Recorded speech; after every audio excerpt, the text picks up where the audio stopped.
गरुड़ का अमृत लेकर लौटना, मार्ग में भगवान विष्णु से वर पाना एवं उन पर इंद्र के द्वारा वज्र प्रहार। उग्रश्रवा जी कहते हैं, तदनंतर जैसे जल का वेग समुद्र में प्रवेश करता है, उसी प्रकार पक्षीराज गरुड़ सूर्य की किरणों के समान प्रकाशमान स्वर्णमय स्वरूप धारण करके बलपूर्वक जहाँ अमृत था उस स्थान में घुस गए।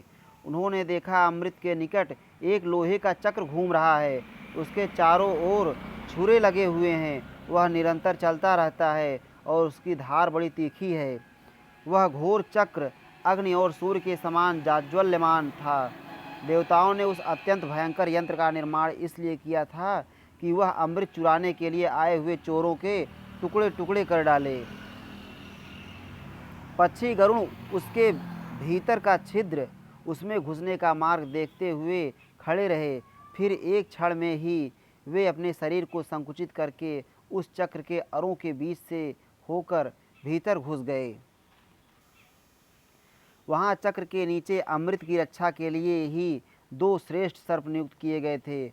उनकी कांति प्रज्वलित अग्नि के समान जान पड़ती थी। बिजली के समान उनकी लपलपाती हुई जीभें, देदीप्यमान मुख और चमकती हुई आंखें थीं। वे दोनों सर्प बड़े पराक्रमी थे।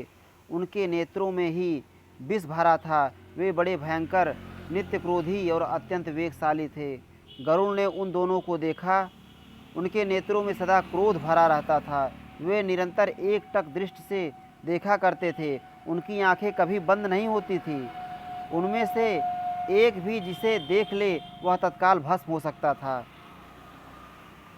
सुंदर पंख वाले गरुड़ जी ने सहसा धूल झोंककर उनकी आंखें बंद कर दी और उनसे अदृश्य रहकर ही वे सब ओर से उन्हें मारने और कुचलने लगे।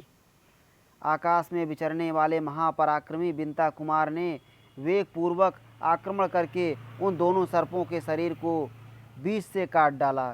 फिर वे अमृत की ओर झपटे और चक्र को तोड़ फोड़ कर अमृत के पात्र को उठाकर बड़ी तेजी के साथ वहाँ से उड़ चले। उन्होंने स्वयं अमृत को नहीं पिया, केवल उसे लेकर शीघ्रतापूर्वक वहाँ से निकल गए और सूर्य की प्रभा का तिरस्कार करते हुए बिना थकावट के चले आए। उस समय आकाश में बिंतानंदन गरुड़ की भगवान विष्णु से भेंट हो गई। भगवान नारायण गरुड़ के लोलुपता रहित पराक्रम से बहुत संतुष्ट हुए थे। अतः उन अविनाशी भगवान विष्णु ने आकाशचारी गरुड़ से कहा, मैं तुम्हें वर देना चाहता हूँ। अंतरिक्ष में विचरने वाले गरुड़ ने यह वर मांगा, प्रभु मैं आपके ऊपर ध्वज में स्थित हूँ। इतना कहकर वे भगवान नारायण से फिर यूँ बोले, भगवान मैं अमृत पिए बिना ही अजर अमर हो जाऊं।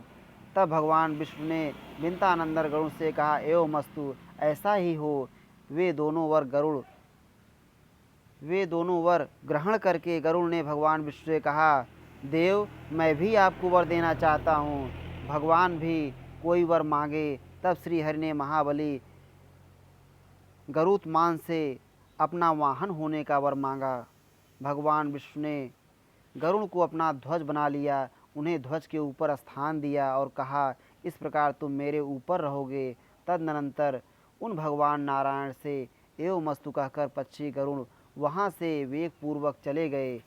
महान वेगशाली गरुड़ उस समय वायु से होड़ लगाते चल रहे थे। पक्षियों के सरदार उन खग श्रेष्ठ गरुड़ को अमृत का अपहरण करके लिए जाते देख इंद्र ने रोष में भरकर उनके ऊपर वज्र से आघात किया। विहंग प्रवर गरुड़ ने उस युद्ध में वज्राहत होकर भी हंसते हुए मधुरवाणी में इंद्र से कहा, देवराज जिनकी हड्डी से यह वज्र बना है, उन महर्षि का सम्मान मैं अवश्य करूँगा। सत्क्रतो ऋष के साथ साथ तुम्हारा और तुम्हारे वज्र का भी आदर करूँगा। इसलिए मैं अपनी एक पाँख, जिसका तुम कहीं भी अंत नहीं पा सकोगे, त्याग देता हूँ। तुम्हारे वज्र के प्रहार से मेरे शरीर में कुछ भी पीड़ा नहीं हुई है। ऐसा कहकर पक्षीराज ने अपना एक पंख गिरा दिया। उस गिरे हुए परम उत्तम पंख को देखकर सब प्राणियों को बड़ा हर्ष हुआ और उसी के आधार पर उन्होंने गरुड़ का नामकरण किया। वह सुंदर पाँख देखकर लोगों ने कहा, जिसका यह सुंदर पंख है वह पक्षी सुपर्ण नाम से विख्यात हो। गरुड़ पर वज्र भी निष्फल हो गया। यह महान आश्चर्य की बात देखकर सहस्त्र नेत्रों वाले इंद्र ने मन ही मन विचार किया, अहो यह पक्षी रूप में कोई महान प्राणी है। ऐसा सोचकर उन्होंने कहा।